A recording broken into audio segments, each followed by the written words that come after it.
रहने वालों की ये सबसे बड़ी समस्या है कि छुट्टियों में घूमने कहाँ जाया जाए। ये प्रॉब्लम हम लोगों के साथ भी हमेशा से रहती थी। दो तीन चीज़ों को ध्यान में अगर रखो तो ट्रिप हमेशा रिलैक्सेबल होती है। जैसे जब भी बच्चों की गर्मी छुट्टी होती है तो उनके नानी दादी के वहाँ ही जाना बेस्ट है। और अगर आपको कहीं गर्मी छुट्टी में ही घूमने जाना है तो आप पहले से प्लान करके रखो और छुट्टी के फर्स्ट डे ही निकल जाओ, क्योंकि उस समय तक लोग सोचना शुरू ही करते हैं और उस समय टूरिस्ट प्लेसेस पे ज़्यादा भीड़ भी नहीं होती है। सेकंड थिंग, अगर आप अपनी गाड़ी से निकल रहे हो तो जितना हो सके अर्ली मॉर्निंग में निकलो, फिर सिटी के ट्रैफिक से भी बचाव हो जाएगा और डेस्टिनेशन पे जल्दी बिना थके पहुंचोगे। थर्ड, जितना हो सके हर चीज़ों की प्लानिंग और बुकिंग पहले से करके निकलो। उसकी वजह से आपको कोई टेंशन नहीं रहेगा और आराम से वहाँ जाकर घूम पाओगे। फोर्थ, अगर सीधी डायरेक्ट ट्रेन, बस या फ्लाइट हो तो वही यूज़ करें और जहाँ जा रहे हो उसकी पूरी इंक्वायरी कर लो कि वहाँ के इंटरनली घूमने के लिए कौन सा कन्वेंस बेस्ट है। Local buses, taxi, metro, trams, हर जगह की व्यवस्था अलग अलग होती है। इन सभी छोटी छोटी बातों को ध्यान में रखें तो ट्रिप मज़ेदार, आसान और सस्ती भी हो जाती है। अब हम आज के टॉपिक पे आते हैं।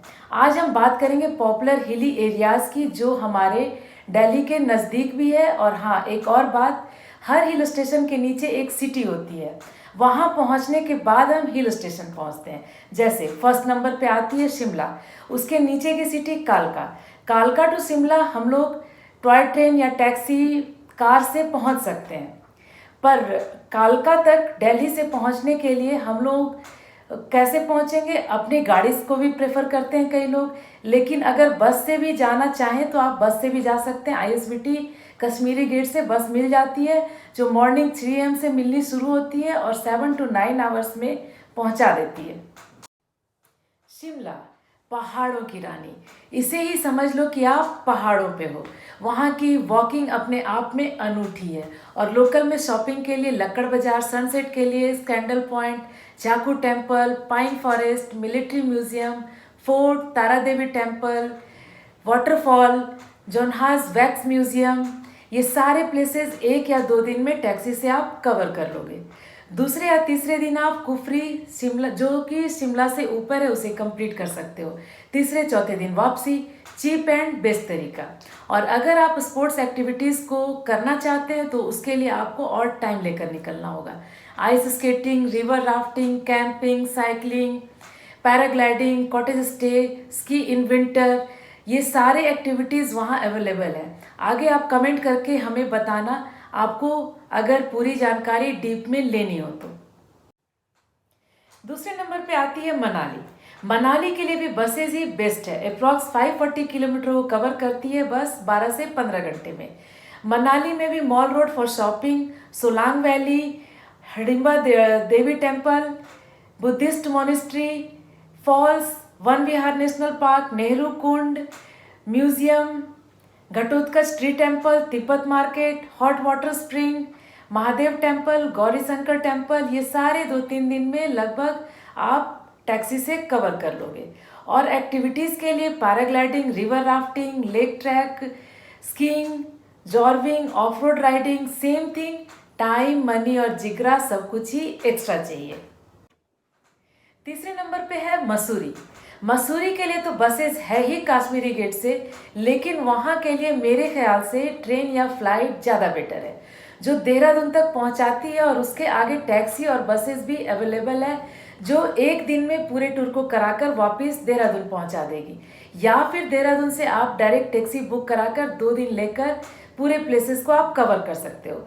वहाँ के टूरिस्ट प्लेसेस हैं Kempty falls, Lal Tibba, gun hill point, company garden, clouds end falls, पसूरी lake, Buddhist temple, Christ Church, Nag Devta temple, adventure park, Mossy false,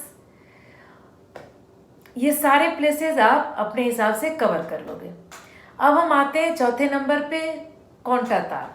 Mussoorie से करीब 50 किलोमीटर की दूरी पे एक छोटा सा गांव है जिसे आप और एक्स्ट्रा 1 दिन रखकर मसूरी से ही कवर कर सकते हो। टेहरी डैम, वहाँ पे भी वाटर एक्टिविटीज़ कई हैं।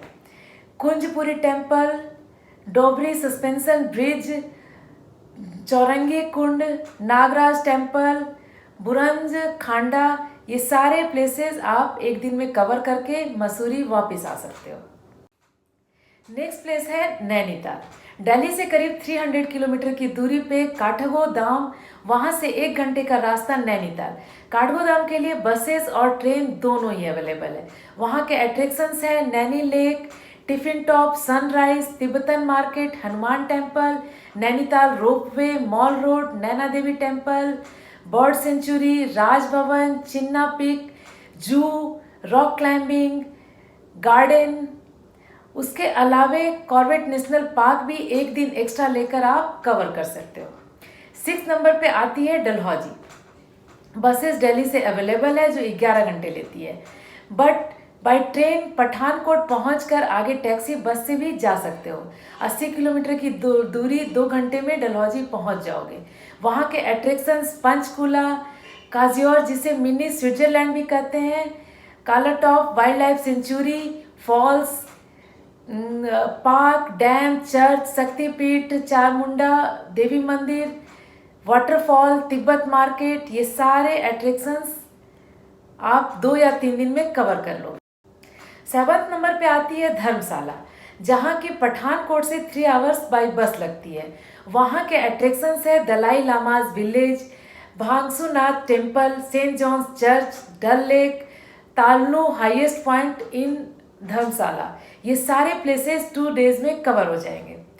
वैसे तो हिल स्टेशन गर्मियों के लिए फेमस है, बट सर्दियों में वहाँ जाने का मज़ा दोगुना हो जाता है, क्योंकि सर्दियों में ही हमें स्नोफॉल और स्कीइंग के मज़े मिल पाते हैं और ट्रैवल में भी परेशानी कम होती है। साथ ही रश से बचाव हो जाता है और चिप भी पड़ता है। अब अगले वीडियो में हम बात करेंगे दिल्ली के नज़दीक रिसोर्ट की, जहाँ जाकर आप गर्मियों में भी उसका लुत्फ़ उठा सकते हैं और वहाँ के लिए ज़्यादा इंक्वायरी करने की भी ज़रूरत नहीं पड़ेगी, बस एक बुकिंग ही काफ़ी है।